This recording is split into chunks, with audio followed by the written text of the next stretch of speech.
aura donné des sueurs froides. C'est que cette équation bien difficile à résoudre détermine en grande partie la rédaction des mémoires et thèses, fruits de recherches coûteuses.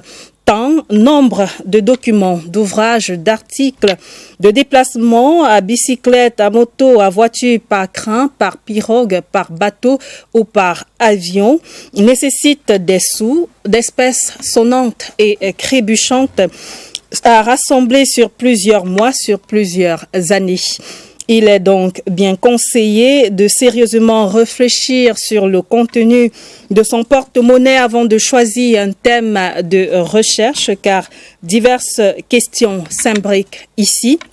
En marge de ces travaux de recherche prenantes et éprouvantes, il faut bien continuer à vivre, d'où des cas de retard et aussi des cas d'abandon qui courent les amphis. Et le risque de produire un travail de moindre qualité n'en est pas épargné. Que valent donc nos thèses et mémoires? Comment sont-ils produits? De quels moyens disposent les étudiants pour la rédaction de leurs travaux de recherche? Les bourses sont-elles disponibles et facilement accessibles au Cameroun? Comment y avoir accès et quel est leur impact au final? Voilà bien de questions sur la table de Twilight ce soir. Bonsoir et bienvenue. Un panel d'intelligence fleurie et aguerrie, des chercheurs, des universitaires gradés vous offre sans frais des arguments de poids sur la thématique du financement des mémoires et thèses au Cameroun. Une pause et on se retrouve bien installés.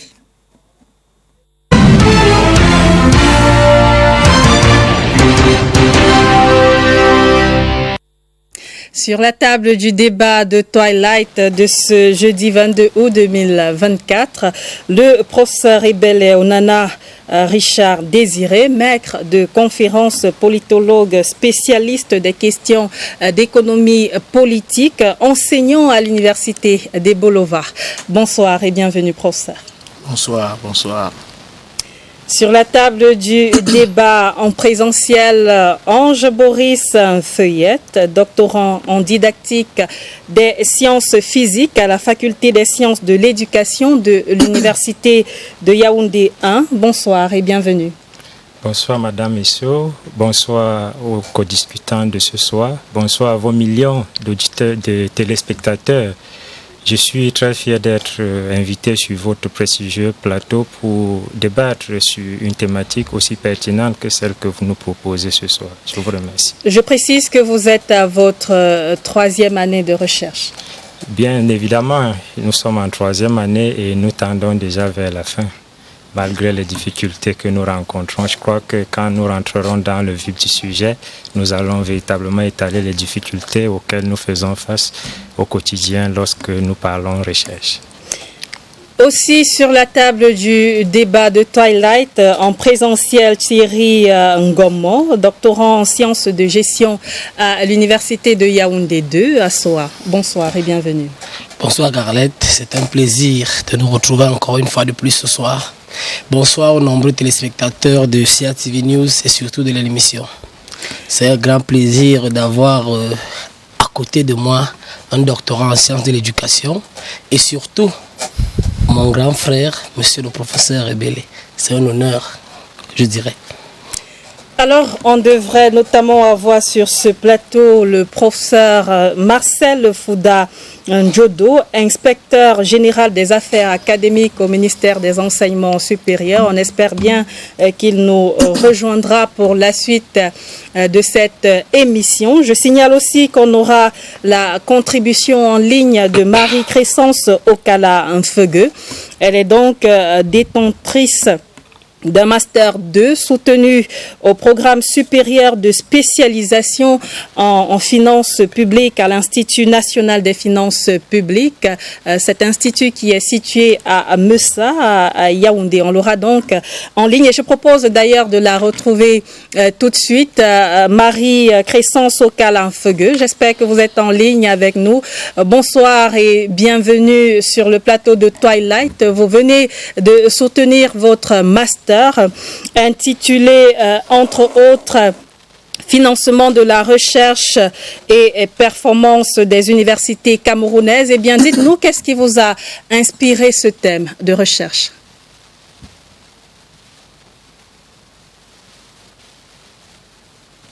Merci Carlette. Bonsoir à tous les panélistes. Bonsoir aux téléspectateurs. Rappelons que l'État du Cameroun fait de l'enseignement supérieur une priorité nationale et non seulement investit, mais s'investit dans ce sous-secteur à travers des actions et des innovations institutionnelles permettant d'encourager la recherche. Le gouvernement incite à la création des centres d'études scientifiques et technologiques, des laboratoires de recherche, des bibliothèques et autres. Alors, à la suite des différents résultats de l'évaluation externe de l'assurance qualité dans les établissements d'enseignement supérieur faite par le MINESUP, qui présente les performances des universités dans quelques domaines retenus, notre intérêt a été d'apprécier ou de mesurer le poids du financement à l'atteinte des objectifs de performance des universités, c'est-à-dire quelle est la contribution du financement de la recherche à la performance des universités camerounaises. Voilà, merci. Merci Marie Crescence Okala Mfeugue. Vous ne partez pas, vous restez avec nous. J'ai une autre question pour vous, celle de savoir si vos hypothèses de recherche se sont confirmées sur le terrain.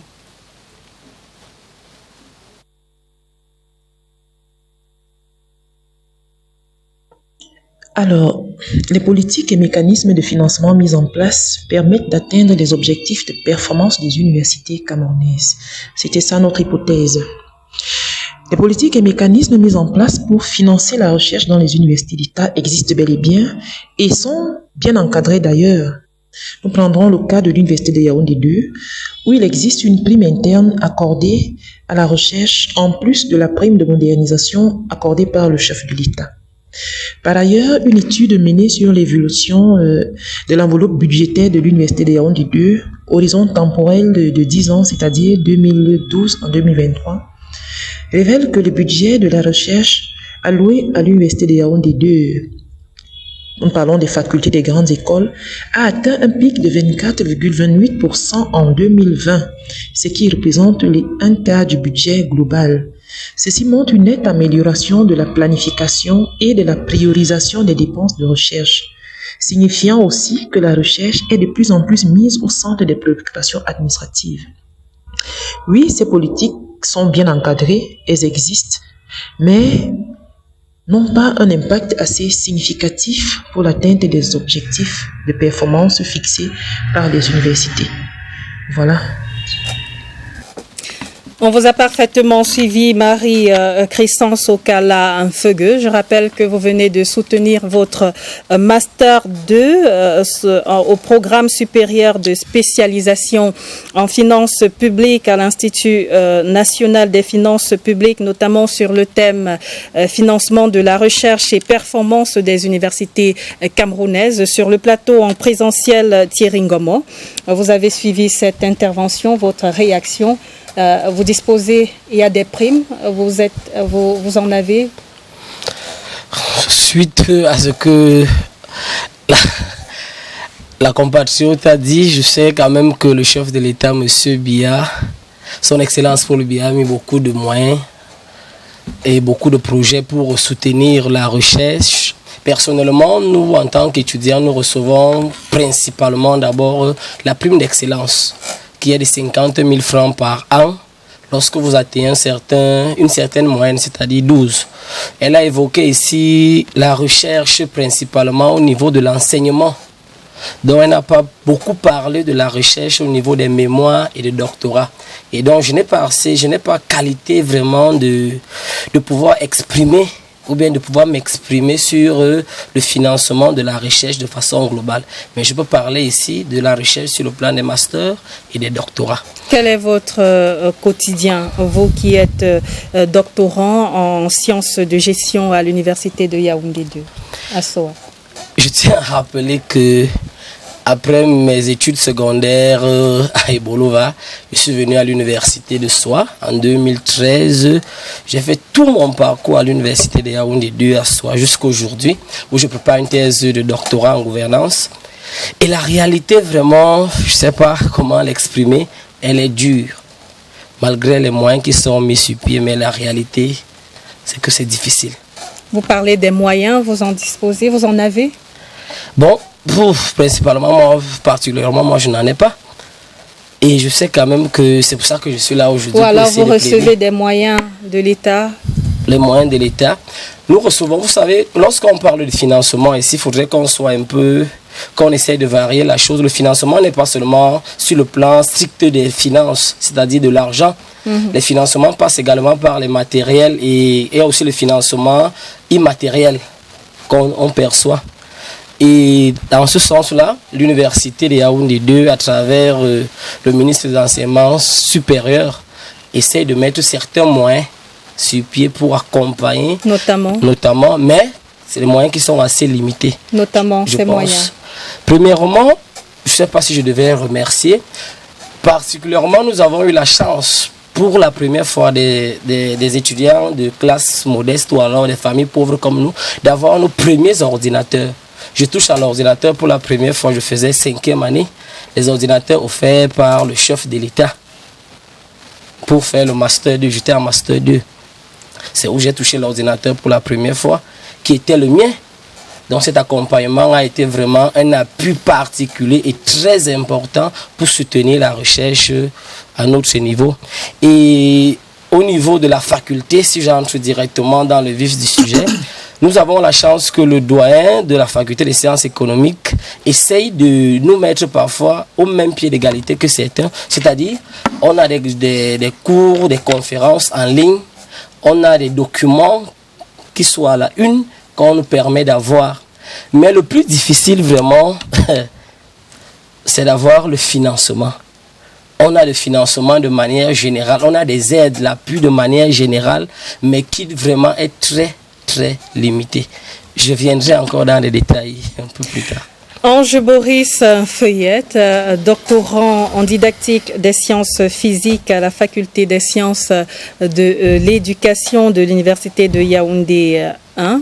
Quelle est votre réalité en termes de financement de votre thèse de doctorat? Alors, la réalité n'est pas très loin de ce que mon camarade doctorant l'a exprimé tout à l'heure.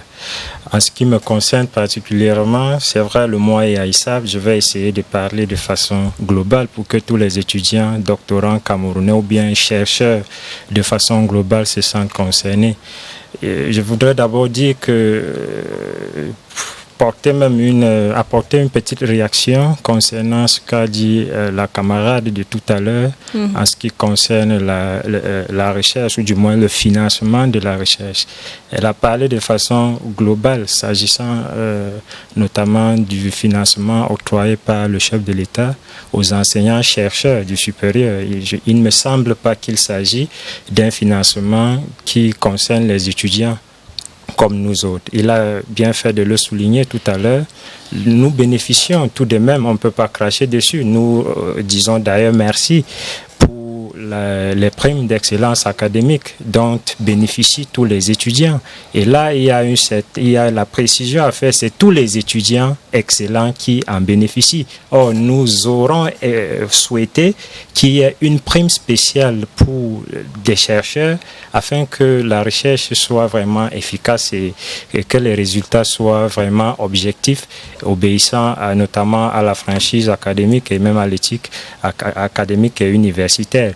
Mais revenant donc à votre question tout à l'heure, puisqu'il s'agit de partager le quotidien des doctorants, du doctorant que je suis, s'agissant notamment de ma modeste personne, je peux déjà rassurer que je bénéficie régulièrement des primes d'excellence académique parce que je suis excellent, c'est pas pour me vanter.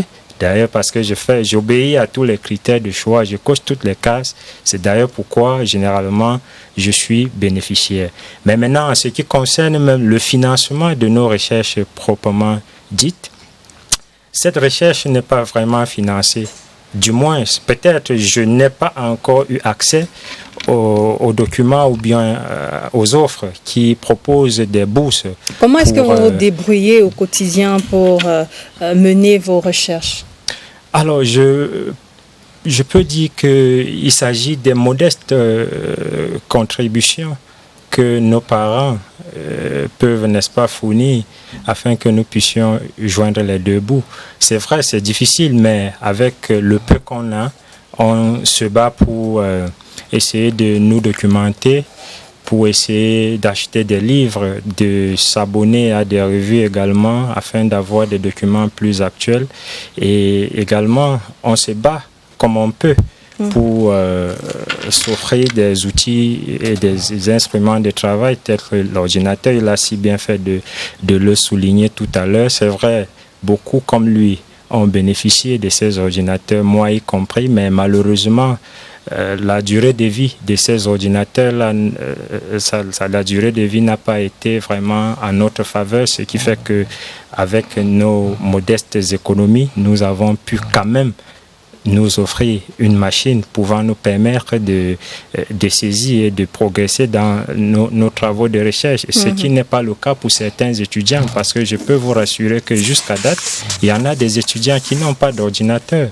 Imaginez un peu pour un étudiant qui est obligé de se déployer, d'aller peut-être dans un cybercafé à l'effet de saisir un mémoire ou bien une thèse. C'est un peu fastidieux comme travail. Ça demande beaucoup d'investissement dans le temps, avec de l'énergie également qui va avec, sans oublier les risques. Parce qu'il faut aller dans un cyber sans oublier qu'il faut payer. Et déjà pour un étudiant qui n'a pas de bourse et qui fait partie de ce qu'on peut appeler, sans abus, une classe sociale défavorisée ou bien vulnérable, c'est demander déjà assez beaucoup, parce que débourser déjà 50 000 francs pour payer la pension académique pour certains étudiants, c'est parfois difficile, parce que beaucoup ils le font de leurs propres moyens, parce que certains n'ont même pas des parents capables de sortir 50 000 francs au bout d'une année pour payer leurs frais d'inscription académique. Du coup, ils sont obligés de se battre, comme on le dit, d'associer à leurs études des activités parallèles qui sont énergivores. Ça demande beaucoup d'énergie, et du coup, ils sont obligés de sacrifier un peu de temps qu'ils pouvaient notamment consacrer à la recherche pour chercher de l'argent à même de leur permettre de financer leur recherche. Or, si il y avait un financement, je crois que les résultats de la recherche auraient pu être plus objectifs, et ces résultats, notamment, pourraient éventuellement être utilisés pour développer notre pays. On va y arriver, professeur Richard Désiré Bélé-Onana, maître de conférences, politologue, spécialiste des questions d'économie politique, enseignant à l'université de Bolova. Vous avez encadré plusieurs générations d'étudiants en master, en doctorant. Qu'est-ce qu'ils vous disent? Quelles sont les difficultés qu'ils vous remontent? Merci de me passer la parole. Nous avons en face de nous une question fondamentale. La question de la recherche. La recherche à l'université, et particulièrement la recherche de nos jeunes au niveau des masters et des doctorats. Mais il faut être honnête. L'honnêteté voudrait qu'on puisse dire que l'étudiant en thèse, l'étudiant en master ne travaille pas seul. Il travaille avec un directeur, dont le directeur fait partie de sa recherche. Et le financement que le directeur reçoit aide le jeune chercheur. Parce qu'en réalité, quand on observe la scène camerounaise en matière de recherche, nous sommes obligés de mettre chez nous des bibliothèques. Ces bibliothèques qui vont servir à ces jeunes enfants. Parce que si on ne le fait pas, ces enfants vont sombrer. Nous sommes obligés de mettre les bibliothèques, nous sommes obligés de nous mettre à la place de ces enfants. C'est-à-dire que nous devenons des parents à la place des enfants, et nous fournissons des efforts pour que ces enfants puissent produire des travaux qui ne soient pas des travaux alimentaires, que ce soit au moins des travaux qui puissent être à un certain niveau acceptable au Cameroun et partout ailleurs. Donc, Les financements que nous recevons aident nos jeunes étudiants. C'est dit qu'ils n'ont pas de difficultés? Non, ce n'est pas ce que je dis. Je dis d'abord qu'il faut d'abord baliser. Et que nous recevons des financements, ce n'est pas pour nos poches. Nous recevons des financements pour la recherche. Mais cette recherche concerne qui? Cette recherche nous concerne et concerne également les étudiants, beaucoup plus les étudiants. Cette recherche nous permet de produire des articles et des livres parce que c'est dans des domaines spécifiques qui vont servir à ces enfants. Bien évidemment, quand on entre dans les universités, on a des budgets qui sont alloués, pas directement aux enfants, mais à la bibliothèque. Cette bibliothèque sert aux chercheurs. On a des budgets qui sont alloués aux facultés pour des revues, même si malheureusement, depuis une dizaine d'années, nous constatons que dans certaines universités, les revues ont disparu. Et si ces revues ne sont pas là, les problèmes des enfants commencent.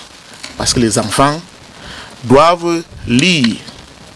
Les enfants doivent avoir une certaine documentation. S'ils n'ont pas cette documentation, ils vont l'avoir chez l'enseignant. Donc, le financement qu'on donne à l'enseignant sert à l'étudiant. Mais maintenant, venons au niveau de l'étudiant. Au niveau de l'étudiant, il faut le dire, les étudiants ont d'énormes problèmes. Parfois pas dû à eux. Les étudiants ont d'énormes problèmes par rapport à la situation du pays. Lorsque vous avez un pays où les parents vivotent et se battent pour survivre, non pas pour vivre, où est-ce que ces parents vont trouver les moyens pour subvenir aux besoins de documentation des enfants? Donc, la question est une question globale au niveau de la société camerounaise. Nous sommes une société qui vit de la pitance. Et quand vous avez une société qui vit de la pitance, il va forcément se poser des problèmes au niveau de l'encadrement des jeunes, au niveau de la recherche des jeunes. Parce que les parents vivotent déjà, alors nous n'avons que des enfants qui sont misérables. Et il va donc se poser un problème. Il va se poser un problème. Vous allez voir que lorsque nous sommes à l'université, nous avons beaucoup de fonctionnaires de travail et de travailleurs qui viennent à l'université. Lorsqu'ils arrivent, ils profitent donc de la situation de vulnérabilité des encadreurs que nous sommes et des enseignants. Et ils vont venir avec un certain nombre de moyens. Madame, quand vous avez faim et qu'on vous présente quelque chose, vous allez plus aider celui qui vous donne ces moyens-là que d'aider même celui qui est brillant mais qui n'a rien. Et si vous observez depuis un certain temps, depuis 5 ou 6 ans, vous allez constater que la majorité des doctorats et la majorité des masters sont des fonctionnaires, sont des travailleurs qui ont un certain niveau de vie. Ça nous pousse, nous, à délaisser ces enfants qui n'ont rien. Parce que la situation du pays nous amène à le faire. Il n'y a pas de dignité dans la misère. Nous sommes misérables. C'est déjà que faire un mémoire ou une thèse, ça coûte de l'argent? Oui, ça coûte. Ça coûte. Parce qu'un jeune étudiant qui rentre en Master 2, par exemple, pour ceux que je connais, les facultés de sciences et politiques, on est sélectionné en Master 2, il doit payer la pension. Il doit avoir une chambre. Il doit se nourrir, il doit se vêtir. Il doit avoir la documentation. Il doit avoir l'ordinateur. Il doit avoir les abonnements dans les centres de recherche. Il doit avoir les documents. S'il n'a pas les moyens, il fait comment? Généralement, les filles, elles trouvent un autre moyen qui est plus facile avec les sugar daddy. Mais les garçons, ils vont trouver ces moyens-là où? Conséquence, on va voir les filles soutenir, les fonctionnaires soutenir, les travailleurs soutenir, mais les jeunes garçons n'ont que leurs yeux pour pleurer. Voilà la situation réelle. On va essayer d'entrer de nouveau en contact avec Marie-Crescence Okala Feugueux. Elle, donc, chercheur qui vient de soutenir son master au programme supérieur de spécialisation en finances publiques à l'Institut national des finances publiques, notamment sur le thème financement de la recherche et performance des universités camerounaises.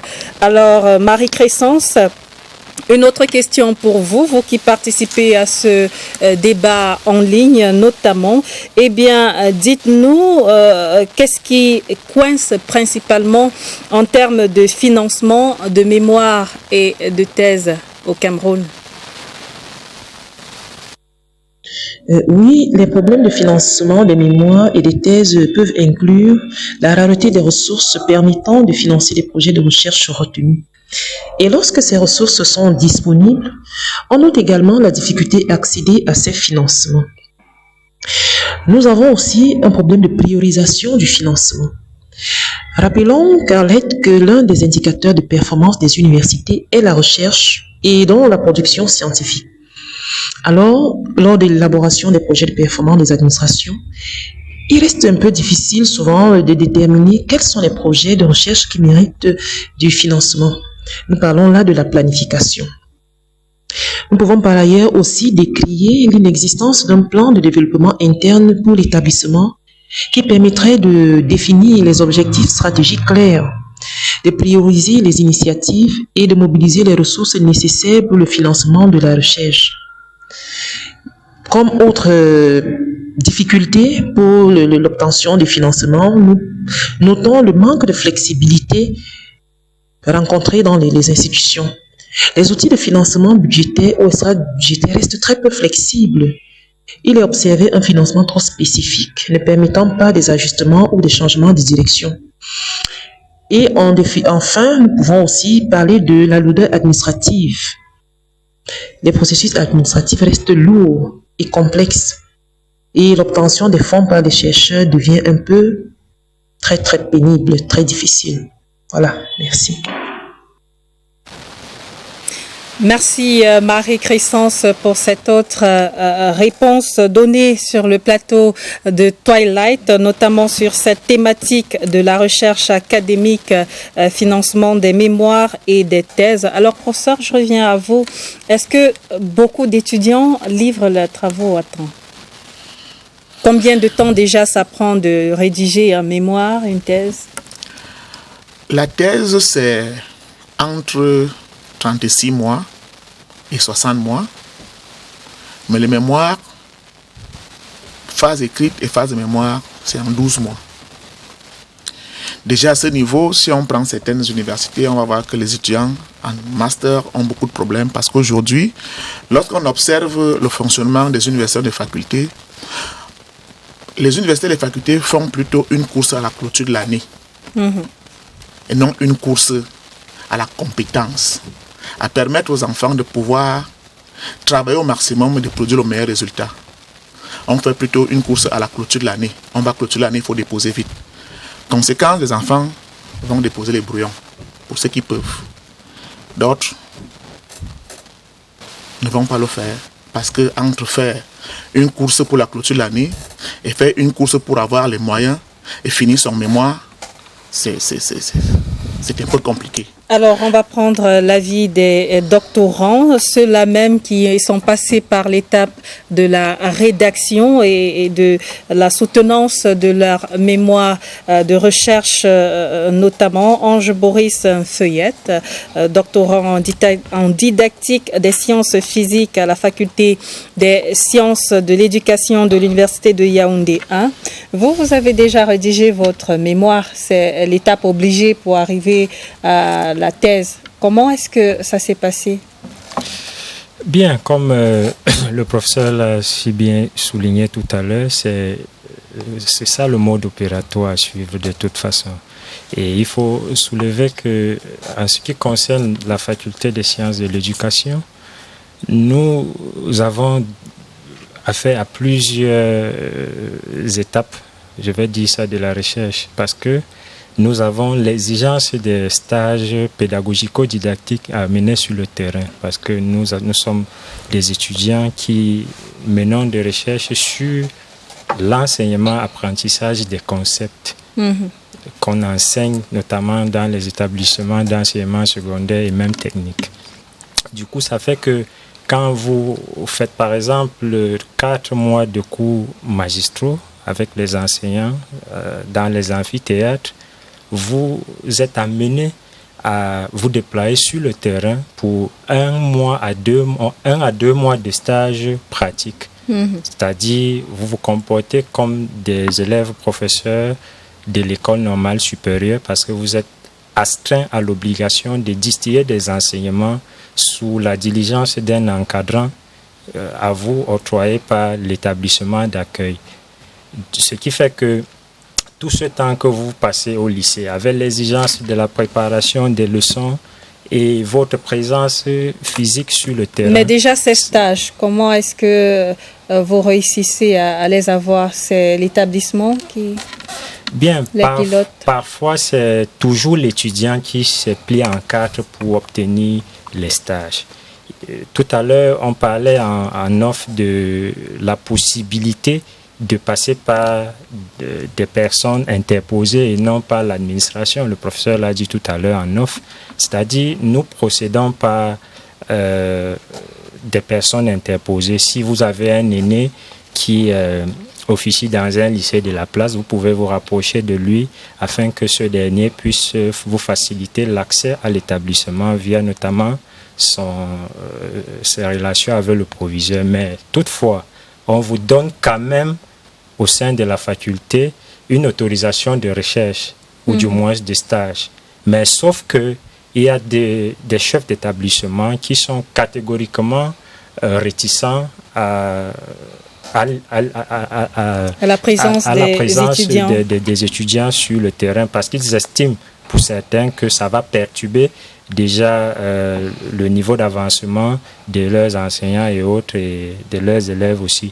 Du coup, ils ne sont pas du tout ouverts à ce que les étudiants viennent mener librement les stages au sein de leurs établissements respectifs. Maintenant, en ce qui concerne la rédaction proprement dite, nous le faisons concomitamment avec les stages et même les cours pratiques parce qu'on a juste 12 mois devant nous et avec la pression que l'école doctorale met sur l'étudiant, nous sommes parfois obligés de faire tout au même moment. En même temps que vous êtes en stage, en même temps, l'autre directeur vous met la pression parce que vous devez finir dans les délais, déposer vos travaux afin qu'ils puissent aller à l'expertise pour que les experts puissent juger de l'opportunité de vous faire soutenir ou pas. Parce que lorsque vous écrivez, ce n'est pas forcément que vous allez soutenir. Si c'est un brouillon, entre guillemets, comme le professeur l'a souligné tout à l'heure, il y va de soi qu'on va rejeter et vous demander de le refaire pour le parfaire, même si la perfection n'est pas humaine. On vous demande quand même de faire un travail scientifiquement acceptable afin que ce travail puisse, dès lors que vous aurez soutenu, puisse, n'est-ce pas, servir de guide à la jeune génération qui viendra. Et c'est le lieu pour moi de rappeler quand même, tout de même, qu'il y a au sein de notre faculté une bibliothèque qui est fournie par notamment des anciennes thèses et mémoires.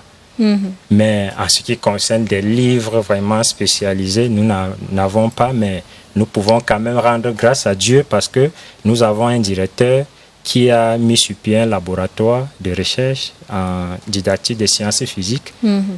Dans ce laboratoire, nous pouvons avoir accès à une ressource documentaire plus spécialisée et plus large. Et ce n'est pas la même chance que beaucoup d'étudiants peuvent, n'est-ce pas, Thierry Ngomo, vous êtes aussi passé par cette étape de la rédaction des mémoires. Comment est-ce que vous êtes arrivé à fournir votre travail qui a été validé? Alors, Madame Bessot, permettez-moi d'abord de dire que aux aînés, aux enseignants, nombreux sont ceux qui ont étudié grâce à la bourse de l'État. Et on ne sait pas pourquoi ceux-là qui ont bénéficié de ces bourses de l'État ne nous en donnent plus alors que c'est eux qui sont maintenant au pouvoir. C'est ce qui est bizarre. Parce qu'on se dit, il y a beaucoup de professeurs qui sont professeurs aujourd'hui parce qu'ils étaient académiquement performants, ils ont bénéficié des bourses, sont allés à l'étranger, sont revenus maintenant au pays, ils nous ont bloqué les bourses, nous on n'en a plus. Mais on veut qu'on fasse mieux qu'eux, on ne sait pas pourquoi. Je reviens d'abord sur le problème un peu structurel, c'est-à-dire depuis la base. Moi je viens d'une famille très modeste, pauvre même, dans les fins fonds du sud, où j'ai fait le lycée au village, jusqu'au bac, c'est le bac qui m'amène à Yaoundé. Donc, ce qui signifie déjà que le niveau de développement n'est pas le même. Je ne connais pas l'outil informatique.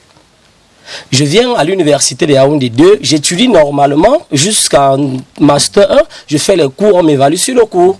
Mais maintenant, je suis en master 2, on me demande de rédiger un mémoire. Je n'ai pas connu l'ordinateur. Comment je rédige un mémoire alors que je n'ai même pas fait les cours d'informatique? Et on me donne 6 mois. Non seulement le parent déjà au village, où on fréquentait étant au village, on rentrait, on habitait à la maison, on mangeait ce qu'on a préparé.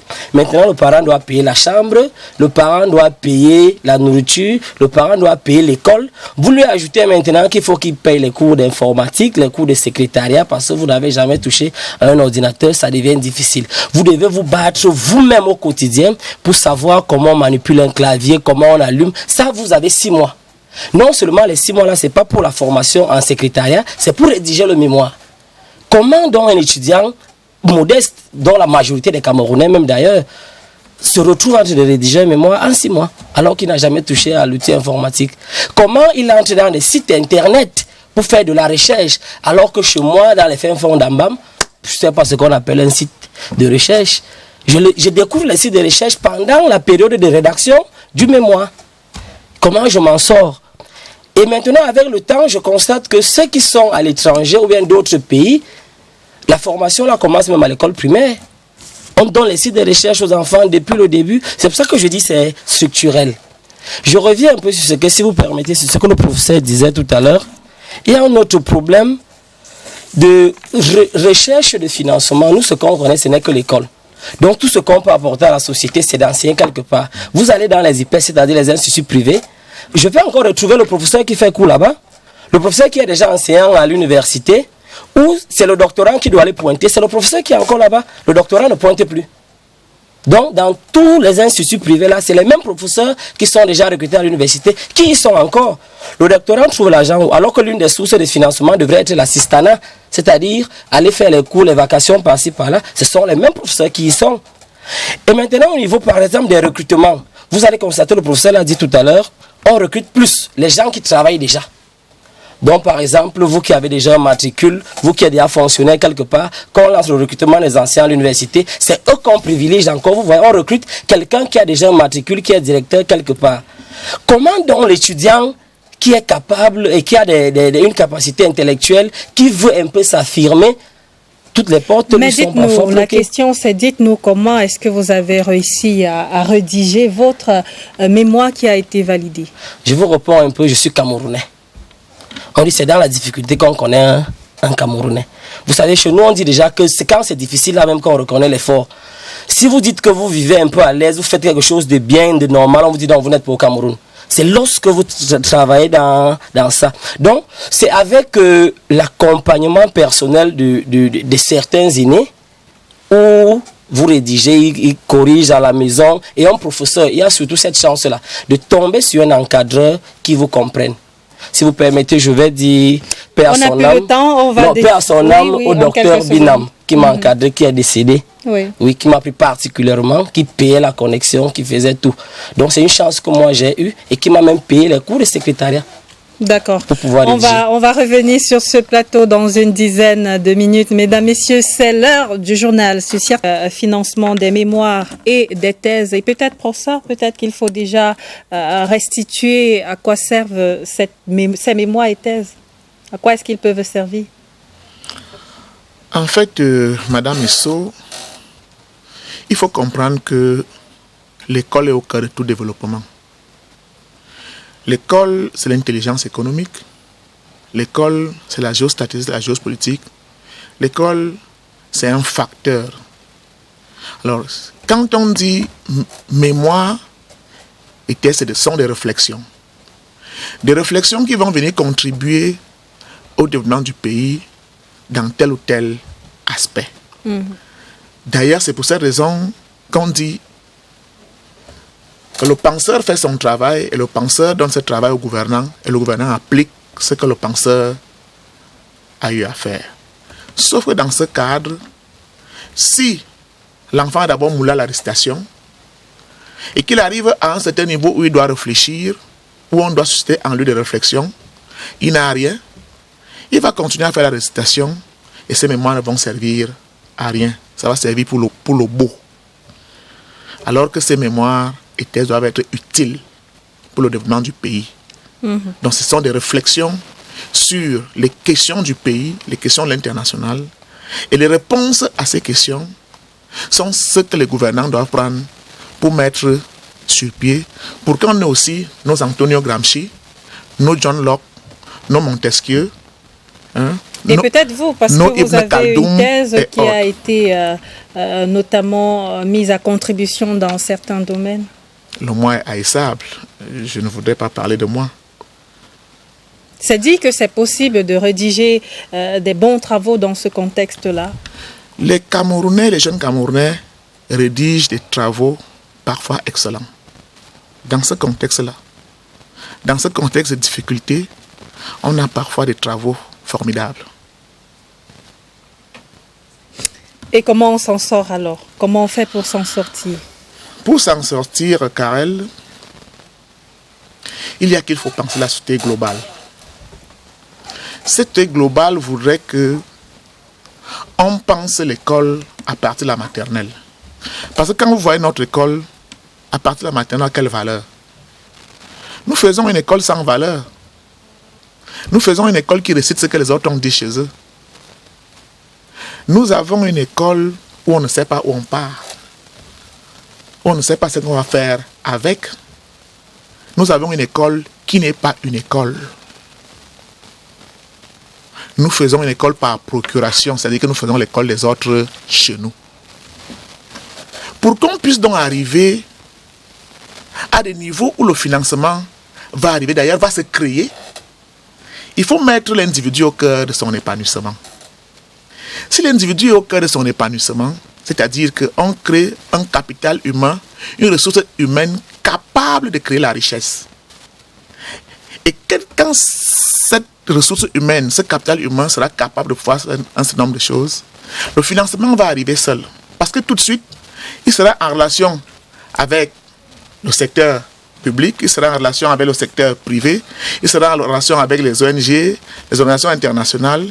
Et comme ça d'ailleurs, il va faire un mémoire qui est demandé par cette organisation internationale qui va financer, comme ça se passe partout ailleurs.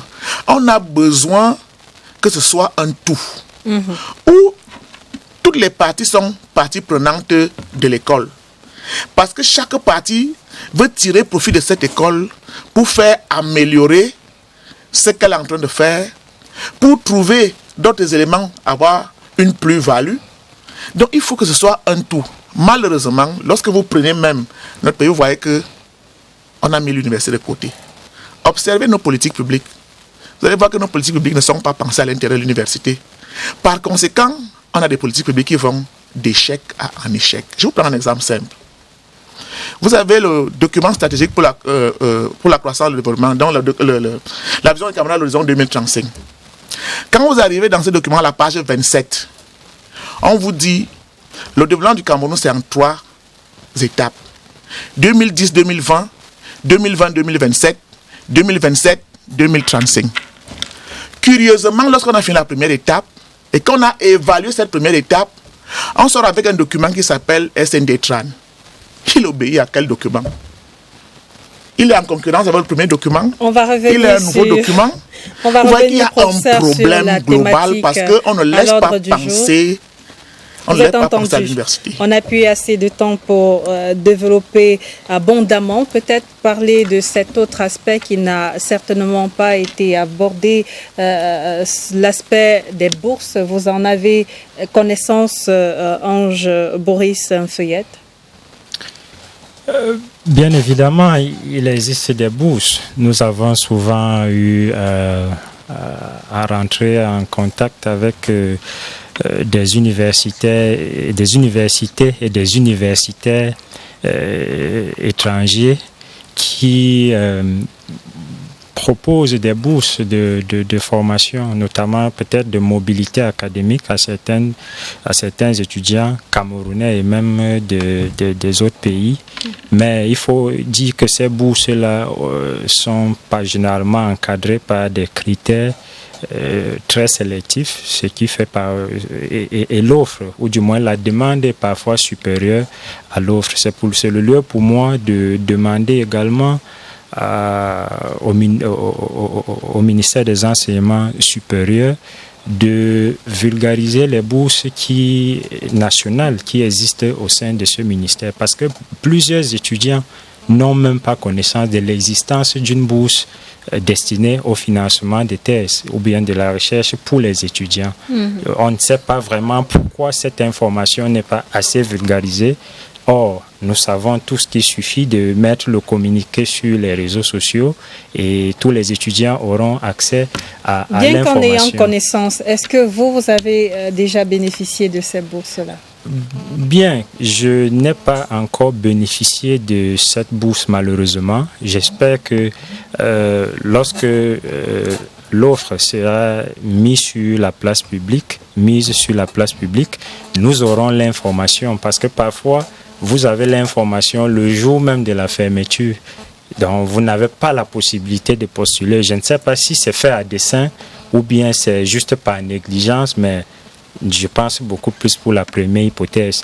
Mais il faut dire que les étudiants en ont besoin, parce que vraiment, sans financement de la recherche, il n'y aura pas de recherche véritablement objective.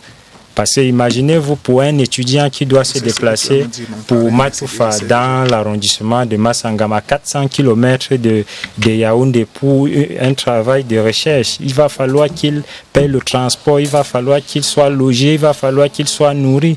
Et pour les sciences éducatives comme celles que nous faisons, ça nécessite beaucoup d'investissement, parce qu'il ne faut pas travailler uniquement dans un seul établissement. Il faut que l'échantillonnage soit vraiment représentatif.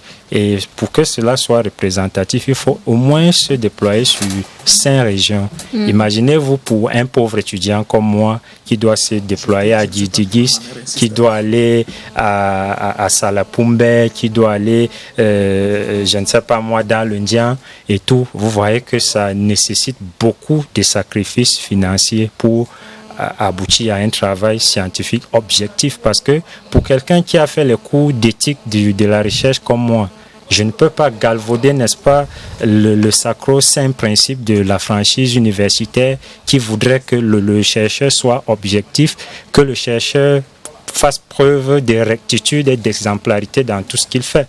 Donc moi, certains vont se calfeutrer dans leur chambre d'étudiants, essayer de manipuler, de falsifier les données pour aboutir à des résultats. Mais est-ce que ces résultats-là seront vraiment, pourront servir à développer notre pays, puisque l'objectif d'un travail de recherche, c'est de résoudre un problème.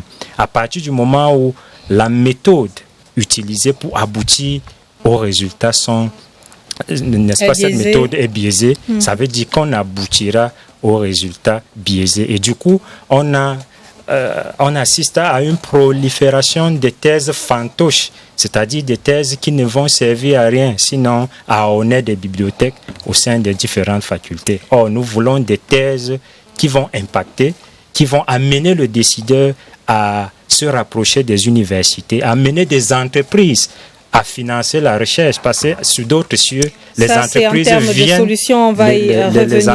viennent auprès des universités Thierry pour financer des projets. Notamment vous, concernant cette question de bourse, vous en avez vent?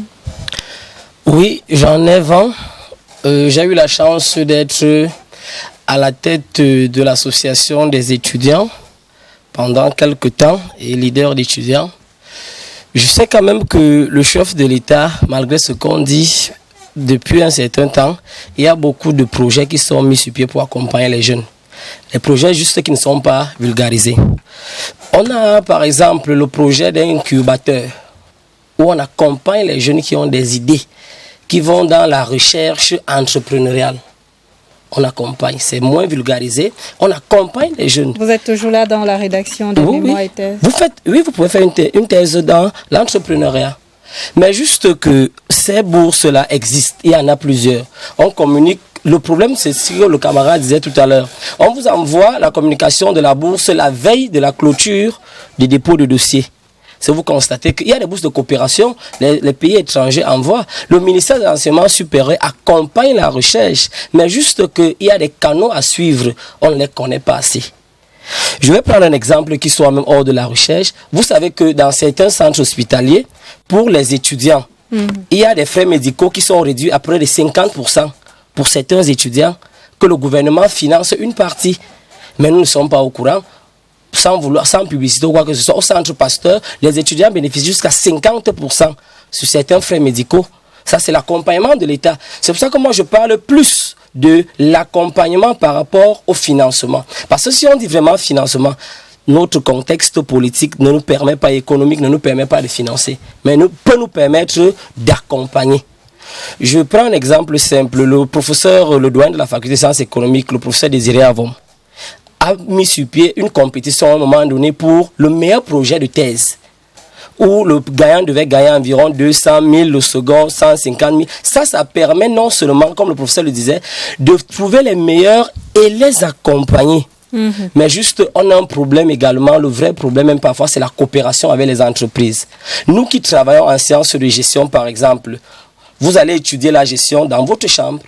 Vous ne partez pas en entreprise. Parce que lorsque vous partez en entreprise, l'entreprise ne vous veut même pas. L'institution qui vous porte ne vous met pas directement en contact ou bien ne vous accompagne pas pour aller dans l'entreprise. Particulièrement, je travaille sur les banques en difficulté.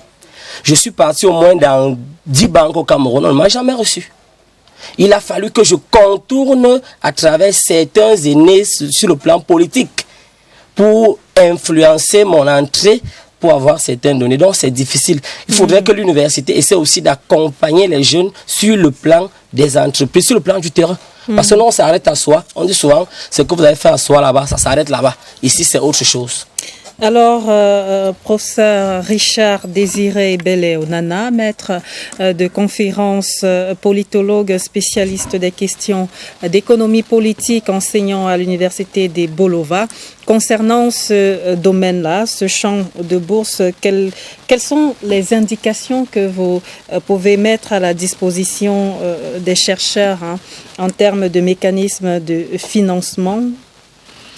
Merci pour la parole donnée. Je voudrais d'abord dire ici que je suis très dérangé parce que monsieur l'inspecteur général, chargé des affaires académiques et par ailleurs coordonnateur de l'université inter-État, ne soit pas venu. Parce qu'effectivement, il allait mettre à la disposition des jeunes tout ce qui est fait au niveau du ministère de l'enseignement supérieur. Parce qu'effectivement, au niveau du ministère de l'enseignement supérieur, il y a des choses qui sont faites. Au ministère de l'enseignement supérieur, nous avons une division de la coopération et de la recherche, où il y a toute une division, toute une sous-direction de la recherche. Nous avons une cellule d'appui, nous avons une cellule de suivi, et moi j'ai bénéficié de 500 000 lorsque j'ai soutenu ma thèse. Il y a des choses au niveau du ministère, de l'enseignement supérieur. Malheureusement, ces choses ne sont pas vulgarisées de telle sorte que l'étudiant soit au courant d'un certain nombre de choses. C'est renfermé, mais on voit certaines personnes avoir des bourses. On dit, vous avez fait comment? Mais ce n'est pas parti. Mais nous pensons qu'il doit y avoir une réflexion globale et on doit mettre à la disposition des universités, publiques comme privées, n'est-ce pas, des éléments qui vont permettre aux enfants de savoir qu'à tel niveau, voici ce qu'il faut faire pour qu'on puisse avoir la bourse en ligne, ou bien qu'on soit accompagné par le ministère de l'enseignement supérieures et des universités, voire des organismes. On va retourner en ligne notamment pour entrer de nouveau en contact avec vous, Marie-Crescence Okala, un feugueux qui vous impatientez certainement. Alors, dites-nous, mais avant, je rappelle que vous êtes titulaire d'un Master 2, récemment soutenu au programme supérieur de spécialisation en finances publiques à l'Institut national des finances publiques sous le thème financement de la recherche et performance des universités camerounaises. Alors, quelles sont vos conclusions? Y a-t-il des choses à faire pour améliorer les conditions de recherche des étudiants?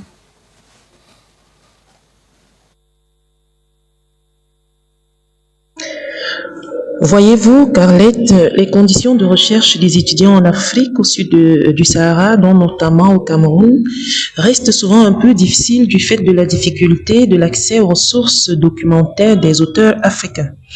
Parce qu'il est important d'avoir des références des auteurs africains, ceux-là même qui travaillent dans notre contexte et qui peuvent davantage donner des orientations pour que les étudiants inscrits en recherche puissent avoir de la matière pour mener leur recherche.